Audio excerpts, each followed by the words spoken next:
చెప్పమని చెప్పుండ్రు అధ్యక్ష.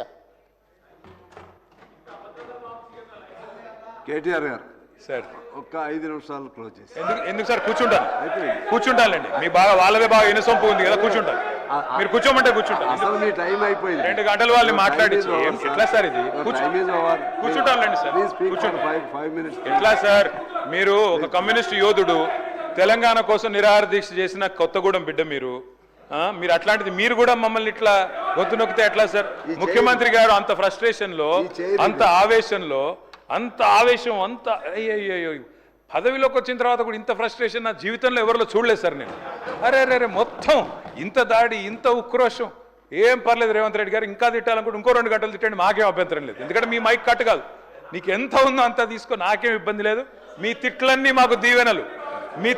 మాకు దీవెనలు మాకు ఆశీర్వాదాలు మీరు ఎంత మాట్లాడితే మాకు అంత మంచిది ఎందుకంటే మీ వల్ల ఖచ్చితంగా ఇంకొక 20 ఏళ్ళు కాంగ్రెస్ ఓటేయాలంటే ఎవరైనా భయపడే పరిస్థితి తెలంగాణ మొత్తంలో వస్తున్నది మీరు పోయి ప్రచారం చేశారు మహారాష్ట్రలో ప్రచారం చేశారు హర్యానాలో చేసినారు ఢిల్లీలో చేసినారు అద్భుతాలు సాధించారు మొన్న పోయి ఎమ్మెల్సీ ఎలక్షన్లో కూడా చేసినారు 57,000 ఉద్యోగాలు నేను ఇస్తే నాకు ఓటేయండి అన్నారు వేసినారా ఓట్లు మీకు అందుకే అంటున్నారు రేవంత్ రెడ్డి గారు రంకెలతో ఏమి రాదు ప్రతిపక్షాల మీద దాడి చేస్తే కాదు అధ్యక్ష మీరు వచ్చిన తర్వాత అధ్యక్ష పెద్దవాగు 2 సార్లు కొట్టుకొని పోయింది సుంకిశాల కూలిపోయింది భక్తరామదాసు మోటార్లు మునిగిపోయినాయి సాగర్ ఎడమకాలు ఒక భారీ తారక రామారావు చెప్పేది అన్ని ఎట్లున్నాయంటే ఉన్నమాట చెప్పే ఉలికిపడ్డట్టు మా ముఖ్యమంత్రి కానీ మా పార్టీ కానీ సత్యపాము చంపే అలవాటు మాకు లేదు అధ్యక్ష సత్యపాము చంపే అలవాటు మాకు లేదు ఆయన చెప్తే అన్ని అబద్ధాలు చెప్పి మా ముఖ్యమంత్రి చెప్పే నిజాలను జీర్ణించుకోలేక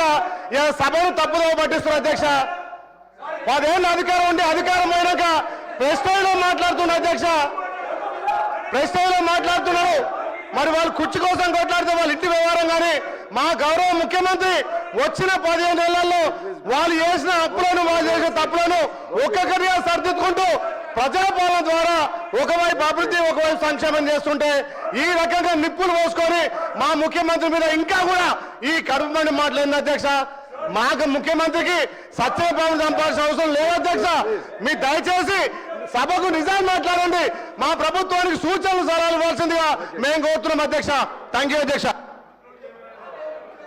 please so if it continues disturbance will be like that only please conclude yes sir conclude చేద్దాం సార్ ముఖ్యమంత్రి గారికి ఏదో AK-47 గురించి చెప్పారు అధ్యక్ష ఏదో ఎవరో కాల్చి చంపారంట అధ్యక్ష AK-47 గురించి తుపాకుల గురించి ఆయనకు తెలిసినంత మాకు తెలియదు సార్ ఎందుకంటే తెలంగాణ ప్రజల మీదకి ఉద్యమంలో ఆనాడు తుపాకీ తీసుకొని పోయిన రైఫిల్ రెడ్డి ఈయన అధ్యక్ష ఇంకోటి అధ్యక్ష అవును అధ్యక్ష కరెక్ట్ ఎవరిని చంపే అధికారం లాక్కున్నారు అధ్యక్ష అక్కడ పాపం పాత కాంగ్రెస్ వాళ్ళందరినీ ఖతం చేసి ఆయన అక్కడ పదవి లాక్కొని ఇలా మమ్మల్ని అంటే ఎట్లా అధ్యక్ష ఇంకోటి విచిత్రంగా అనిపించింది అధ్యక్ష నాకు ఇప్పుడు ఆయన మాట్లాడుతుంటే తెలంగాణ రైజింగ్ అంట దేనికి అధ్యక్ష రైజింగ్ ఏదో అట్టర్ఫ్లాప్ సినిమాకు అట్టహాసంగా శతదినోత్సవం చేసినట్టు విఫల పాలనకు విజయోత్సవాలు నిర్వహించారు అధ్యక్ష వీళ్ళంతా కూడా ఏంది అధ్యక్ష వీళ్ళు చేసింది ఏది 1 ఇయర్ అయిపోయిందట ఏం చేశారు 1 ఇయర్లో 6 గ్యారెంటీలు అమలు చేశారా తులం బంగారం ఇచ్చారా రైతు బంద్ చేసినారా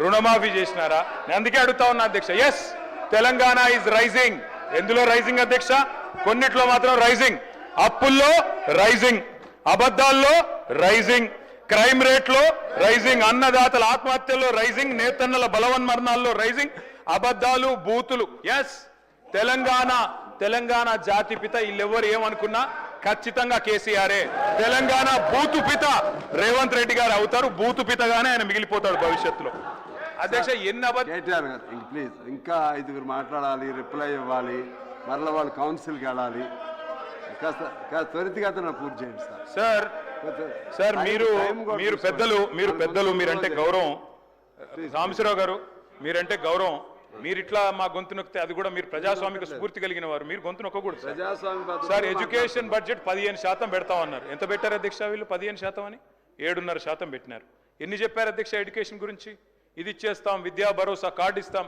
పిల్లలు ఫీజులు కట్టాల్సిన అవసరం లేదు ఇంటిగ్రేటెడ్ స్కూల్స్ అని 11,600 కోట్లు పెట్టినారు నేను అడుగుతా ఉన్నా అధ్యక్ష 11,600 కోట్లు దేవుడెరుగు ఉన్న 1022 గురుకుల పాఠశాలను కాపాడండి 88 మంది చచ్చిపోయినారు ఇప్పటికీ దయచేసి వాళ్ళకి కాంపెన్సేషన్ ఇవ్వండి రైతులు 513 మంది ఇప్పటికీ ఆత్మహత్యలు చేసుకున్నారు. నేను లిస్టు పంపిస్తా ఉన్నాను గౌరవ ఎల్ఏ మినిస్టర్ గారికి మీ ద్వారా. దయచేసి వీరికి నష్టపరిహారం ఇవ్వండి. అధ్యక్ష, నేను ఒకటే రిక్వెస్ట్ చేస్తా ఉన్నాను సార్, ఈరోజు ఉన్న 1022 గురుకుల పాఠశాలల్లో పిల్లలు విషాహారంతో బాధపడుతుంటే వారి గురించి మాట్లాడకుండా నెలలుగా అక్కడ వాళ్లకు అద్దె భవనాలకు రెంట్ ఇవ్వకుండా ఓనర్లు తాళాలు వేసుకొని పోతుంటే, గురుకులాలు మూతపడుతుంటే, 40,000 అప్లికేషన్లు తగ్గిపోతుంటే మేమేదో విద్యకు చేసినామంటే ఎట్లా నమ్మాలి అధ్యక్ష? 1931 పాఠశాలలు మూతపడ్డాయని చెప్పి మంత్రి గారే స్వయంగా చెప్పారు అధ్యక్ష మొన్న పద్దుల్లో. విదేశీ విద్య మీద కూడా చెప్పలేకపోతా ఉన్నారు. 20 లక్షల రూపాయలు కేసీఆర్ ఇస్తే మేము 25 లక్షలు ఇస్తామన్నారు, కానీ ఇవ్వలేదు అధ్యక్ష. మరి ఇవ్వాలని చెప్పి కోరుతా ఉన్నా. వారు చెప్పారు అధ్యక్ష, ఫీజు రీయింబర్స్మెంట్ బకాయిల గురించి మాట్లాడతారు. అధ్యక్ష, మేము గవర్నమెంట్లోకి వచ్చినాడు 1800 కోట్లు బకాయిలు ఉండే, మేము కట్టలేదు అధ్యక్ష. మీరు వచ్చినాడు బకాయిలు ఉంటాయి. Government is a continuous process, మీరు ఇవ్వాలి. 8,000 కోట్లు ఫీజు రీయింబర్స్మెంట్ బకాయిలు ఉన్నాయి, దయచేసి చెల్లించాలని చెప్పి ప్రభుత్వాన్ని నేను కోరుతా ఉన్నా అధ్యక్ష. ప్రతి విద్యార్థికి 5 లక్షల విద్యాబంధు కార్డు ఇస్తామన్నారు. ఫీజు తల్లిదండ్రులు చెల్లించే భారం ఉండదన్నారు.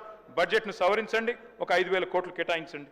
స్కూటీలు అన్నారు అధ్యక్ష, మరి ఆ అందాల పోటీలు మానేసి స్కూటీలు ఇవ్వండి అధ్యక్ష. దానికోసం ఒక 500 కోట్లు పెడితే స్కూటీలు ఇవ్వచ్చు కొంతమంది కన్నా. విద్యా జ్యోతులు అన్నారు, 10 పాస్ అయితే 10,000, ఇంటర్ పాస్ అయితే 15,000, గ్రాడ్యుయేషన్ పూర్తి చేస్తే 25,000, పీజీ అయితే 1,00,000, రీసెర్చ్ స్కాలర్కి నెలకు 10,000. అదేవిధంగా ఇంకా చాలా చెప్పారు అధ్యక్ష. 1000 కోట్లు దయచేసి బడ్జెట్ను రీఅప్రోప్రియేట్ చేసి వారికి కేటాయించాలని చెప్పి నేను కోరుతా ఉన్నా అధ్యక్ష.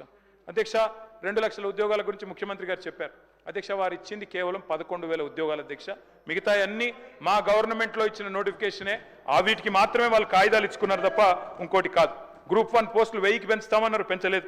గ్రూప్ 2 పోస్టులు 2,000 చేస్తామన్నారు, చేయలేదు. గ్రూప్ 1 మెయిన్స్కి 1:100 రేషియో ఇస్తామన్నారు, చేయలేదు. జీవో నంబర్ 46 రద్దు చేయలేదు. జీవో 29 తెచ్చారు, బలహీన వర్గాల నోట మట్టి కొట్టారు. 20,000 టీచర్ల పోస్టులు ఖాళీ ఉన్నాయన్నారు, వాటిని భర్తీ చేయలేదు.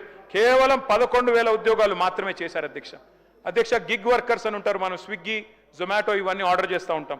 Swiggy, Zomato, Flipkart, Amazon, Zepto, Instamart, Rapido, వాళ్ళందరి కోసం రాహుల్ గాంధీ గారు స్వయంగా వచ్చి చెప్పారు, గిగ్ వర్కర్స్ బోర్డు పెడతామన్నారు. పెట్టండి, డబ్బులు కేటాయించండి, వాళ్ళకు ఒక 500 కోట్లు కేటాయించండి అధ్యక్ష. ఆడపిల్లల మీద కూడా అశోక్ నగర్లో అమానుషంగా ప్రవర్తించారు, లాఠీ చార్జీలు కూడా చేశారు.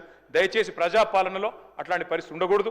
తెల్లారులేస్తే ప్రజాపాలన అంటారు, కానీ నేతి బీరకాయలో నెయ్యి ఎంత ఉందో మీ ప్రజాపాలన, ప్రజాస్వామిక స్ఫూర్తి కూడా అంతే ఉన్నట్టుగా కనబడతా ఉన్నది అధ్యక్ష. 1,000,000 మంది మహిళల్ని కోటీశ్వరులు చేస్తామంటున్నారు అధ్యక్ష, కానీ అత్తాకోడలకు పంచాయతీ పెట్టినారు అధ్యక్ష. మొన్న ఈ మధ్యన నేను సూర్యాపేట పోతే అక్కడ ఒక అవ్వ దగ్గర పోతే అధ్యక్ష, అక్కడ జరిగిన చిన్న ఉదంతం అధ్యక్ష. ఆ పెద్దామ చెప్తున్నది అధ్యక్ష, నా కొడుకు పెళ్లి చేసిన సార్ 6 నెలల కిందట, నేను అనుకున్నా మా కోడలి పిల్ల తులం బంగారం తెస్తుందేమో, నెలకు 2,500 వస్తుందేమో అనుకున్నా, ఆమె ఏం తెలియదని చెప్తా ఉంది అధ్యక్ష. ఆ కోడలి పిల్ల బాగా గడుస్తుంది అధ్యక్ష. ఆమె కూడా అంటున్నది అధ్యక్ష, నేను కూడా చెప్పినాను సార్, నేను కూడా అనుకున్నా మా అత్తకు 4,000 పెన్షన్ వస్తుందేమో అనుకున్నా, వస్తలేదు.